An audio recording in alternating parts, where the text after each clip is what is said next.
사랑합니다. 성도 여러분, 화요일입니다. 오늘도 주님과 동행하는 가운데 우리 영적으로 깊어지고 흑암은 물러가고 밝은 빛이 비치는 것을 체험할 수 있기를 바랍니다. 말씀 봅시다. 로마서 14장 1절부터 10절 말씀 봅니다. 로마서 14장 1절부터 10절 말씀. 믿음이 연약한 자를 너희가 받되 그의 의견을 비판하지 말라. 어떤 사람은 모든 것을 먹을 만한 믿음이 있고 믿음이 연약한 자는 채소만 먹느니라. 먹는 자는 먹지 않는 자를 업신여기지 말고 먹지 않는 자는 먹는 자를 비판하지 말라. 이는 하나님이 그를 받으셨음이라. 남의 하인을 비판하는 너는 누구냐? 그가 서 있는 것이나 넘어지는 것이 자기 주인에게 있음에 그가 세움을 받으리니 이는 그를 세우시는 권능이 주께 있음이라. 어떤 사람은 이 날을 전날보다 낮게 여기고 어떤 사람은 모든 날을 같게 여기나니 각각 자기 마음으로 확정할지니라. 나를 중히 여기는 자도 주를 위하여 중히 여기고 먹는 자도 주를 위하여 먹으니 이는 하나님께 감사하며 먹지 않는 자도 주를 위하여 먹지 아니하며 하나님께 감사하느니라. 우리 중에 누구든지 자기를 위하여 사는 자가 없고 자기를 위하여 죽는 자도 없도다. 우리가 살아도 주를 위하여 살고 죽어도 주를 위하여 죽나니 그러므로 사나 죽으나 우리가 주의 것이로다. 이를 위하여 그리스도께서 죽었다가 다시 살아나셨으니 곧 죽은 자와 산 자의 주가 되려 하심이라. 내가 어찌하여 내 형제를 비판하느냐? 어찌하여 내 형제를 업신여기느냐? 우리가 다 하나님의 심판대 앞에 서리라. 아멘. 우리의 영성 생활 중에 다른 사람들에 대한 우리의 책임에 대해서 오늘 한번 생각해 보십시다. 사도 바울이 로마서 14장에서 아주 중요한 이야기를 하고 있거든요.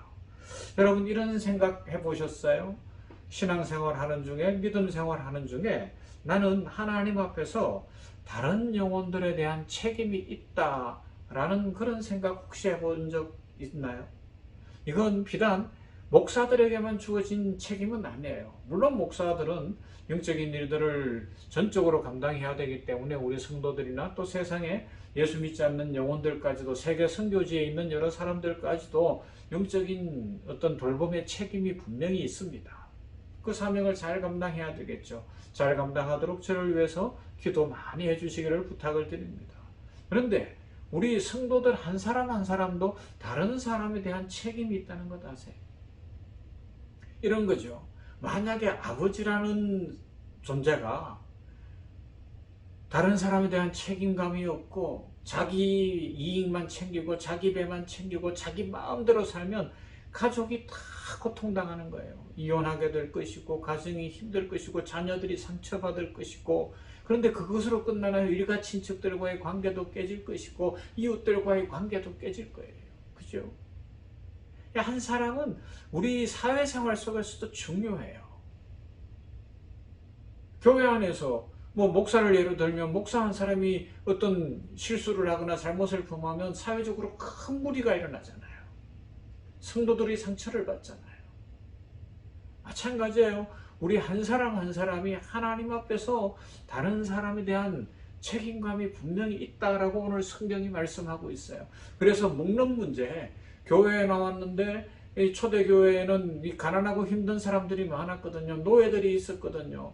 그러다 보니까 이 먹는 문제가 심각했는데 오늘날보다 더 심각했어요. 지금은 물론 많이 좋아졌죠. 그 상황 속에서 노예들이 이 배가 고프니까 먹을 수 있는 건 다 먹잖아요. 그런데 어떤 사람들이 볼 때 저거는 우상 앞에 드렸던 건데 이렇게 지적질하거나 그러지 말라는 겁니다. 왜요? 연약한 사람을 돌보고 그 사람을 세우는데 힘을 쓰라는 것이죠. 사실 다른 사람에 대한 책임이 있다. 이건 참 버거운 이야기예요. 나의 신앙 혼자 지켜가기도 힘들고 어려운데 어떻게 다른 사람들까지 고려할 수 있다는 말일까? 그런데 성경은 우리에게 그런 책임이 있다고 말씀할 뿐만 아니라 그것을 우리 힘으로 하는 것이 아니라 성령의 능력으로 하나님께서 힘 주셔서 감당하게 하신다고 말씀하고 있습니다. 이것을 다르게 이야기합니다. 사도행전 1장 8절에서는 내 정인이 되리라, 내 정인이 되라고 말씀하신 거예요. 왜요? 이것은 내 정인이 된다라는 건 하나님이 힘을 주신다는 거예요. 주님이 힘을 주신다는 거예요. 성령이 함께 하실 것이다. 그래서 증인이 된다라고 말씀했습니다. 우리가 하나님께서 부름을 불러주셨기 때문에 정인이 되고 사명자가 되어야 되는데, 하나님은 왜 우리를 부르셨어요? 우리 한 사람 한 사람을 향한 계획이 있으신 거예요. 하나님은 우리의 상황이나 우리가 보는 우리의 존재의 가치를 넘어서 우리들을 통하여 하시고 싶은 일이 있다는 것입니다. 사람들을 주 예수 그리스도의 제자로 만들 수만 있다면 우리들을 사용하시기를 원하시는 거죠. 그래서 사도 바울처럼 내가 한 영혼을 구할 수 있다면 이 세상에서 멸시천대를 받아도 좋습니다. 아니면 내가 한 영혼을 구할 수 있다면 내가 즐거워하는 쾌락적인 일, 내가 하는 거 이런 거 안 할 수 있습니다. 영혼을 위해서 살겠습니다. 그런 마음 가지라는 것이죠. 그런데 그것이 우리 힘으로 하려니까 안 되는 거예요. 우리 결심으로 하려니까 안 되는 거예요. 아버지의 책임을 이야기했는데 아버지의 책임을 내 힘으로 하려면요, 우리는 인간이기 때문에 이기적인 거예요. 그렇지만 가족을 향한 진정한 사랑으로 감당해야죠. 그래서 내 속에 사랑이 있나 없나를 봐야 되는 겁니다. 우리가 교회 생활을 하는 것도 그렇고 직장 생활을 하는 것도 그렇고 사회적인 책임을 지는 것도 그래요. 내 의무만 가지고 하려고 하면 지쳐서 못해요. 힘들어서 못해요. 그러나 하나님 앞에서 나를 이 세상에 살게 하셨고 복음을 통하여 구원하여 주셨으니 그 은혜에 감사하는 사랑의 마음을 담아서 살아가면 힘있고 복되게 살아가게 될 줄로 믿습니다. 사도 바울은 이렇게까지 고백하잖아요. 내가 내 몸을 쳐서 복종하게 하면 내가 남에게 전파한 후에 자신이 도리어 버림을 당할까 두려워함이로다. 그 정도 마음을 가지고 자기의 구원을 깊이 생각하면서 경건하게 살고 다른 사람들에 대한 책임을 지면서 살았다는 것이죠. 그래서 우리가 경계해야 될 것이 있어요. 실상은 그렇지도 못하면서 그렇지 않은 지적인 게으름, 아니면 지적인 교만, 신앙생활의 거짓, 이 문제를 잘 생각해 봐야 됩니다. 여기서부터 영성생활이 시작되어지는 거예요. 교회에 나와서 찬송을 해요. 교회에 나와서 기도를 해요. 교회에 나와서 예배를 드려요. 그런데 그것으로 다 된 게 아니고요. 진짜 내가 일상에서 한 영혼에 대한 책임이 있고 내가 하나님의 은혜를 입었으니 어떻게 살아갈 것인가를 고민하느냐라는 것이죠. 많은 믿음의 사람들이 주님께 쓰임을 받기 위해 치열하게 순종했고요. 끊임없이 자신을 말씀으로 채찍질하며 하나님 앞에 복종하는 삶을 살았습니다. 그들에게는 분명한 부르심의 이유가 있었기 때문이죠. 자신에게 주어진 사람들, 내 가족, 내 주변 사람들, 내가 만나는 사람들을 그리스도의 제자로 이끌어내는 그 사명이 있었기 때문에 그렇습니다. 카일 아이들먼의 책 팬인가 제자인가에 보면 짧은 생이지만 불꽃같이 살았던 윌리엄 보던이라는 사람의 이야기가 나와요. 그의 목표는 이것이에요. 언제나 자신의 욕망에는 NO라고 대답하고 주님의 음성에는 YES라고 하겠습니다. 이것이 목표였던 거예요. 멋지지 않습니까? 그런데 우리는 자꾸만 내 욕망에 YES라고 하고 주의 말씀에 NO를 하거든요. 그것이 아니라 주의 말씀에 YES 하는 인생, 내 욕망에는 NO를 하는 인생, 이것이 영성생활입니다. 여러분, 오늘 이 한 달 어떻게 살아가기를 원하십니까? 축복받고 싶지 않습니까? 하나님의 은혜를 누리고 싶지 않습니까? 그렇다면 오늘 말씀을 기억하면서 다른 사람에 대한 책임도 생각하면서 비판하지 말고 또 내가 어떻게 살아야 될지 생각하면서 자신을 쳐서 복종시키며 주님 닮아갈 수 있기를 바랍니다. 그래서 기쁨과 감사가 넘치는 인생 되시기를 주님의 이름으로 축원합니다. 참 좋으신 하나님 감사합니다. 오늘 로마서 말씀 속에서 사도 바울이 초대교회를 향하여서 먹는 문제 가지고 다른 사람 비판하지 말아라. 가난하고 배고프고 힘들었던 노예들이 모이는데 이 음식은 어떤 음식이다, 이 음식은 먹으면 된다 안 된다 그런 말 할 것 없고 다른 사람을 살리고 다른 사람을 세우라 말씀하는 것을 봅니다.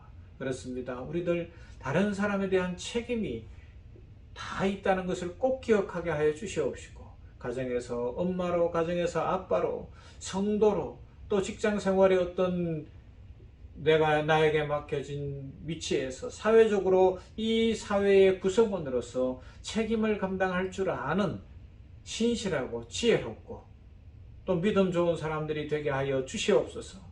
내 배만 채우고 내 이익만 챙기며 주변 사람들에게 상처 주는 인생 살지 않게 하여 주시옵시고, 혹 상처 준 사람들이 있다면 오늘이라도 용서를 빌고 화해하고 화목하여 그 상처에서 돌이켜 함께 구원의 역사가 일어나고 축복의 역사가 일어나게 하여 주시옵소서. 하나님, 진정한 영성이 무엇일까 생각하며 오늘 대인관계 속에서 우리 가장 가까운 가족들부터 직장 동료들부터 성도들부터 축복하는 삶을 살고 그들의 영혼을 세워주는 삶을 살아 우리 인생이 더 풍요롭고 우리 인생이 더 행복하고 우리 인생이 더 기쁘도록 한 사람 한 사람에게 성령의 불을 내려 주시옵소서. 은혜를 더하여 주시옵소서. 예수님 이름으로 기도하옵나이다.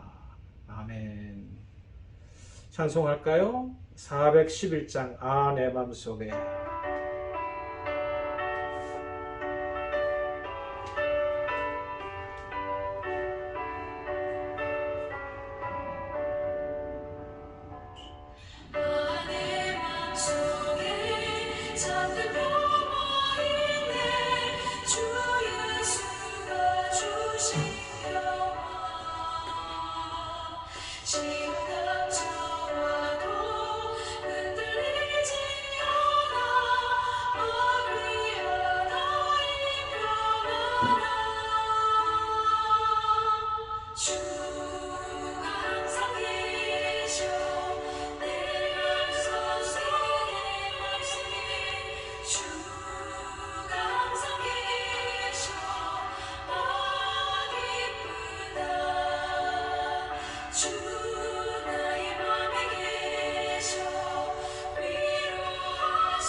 주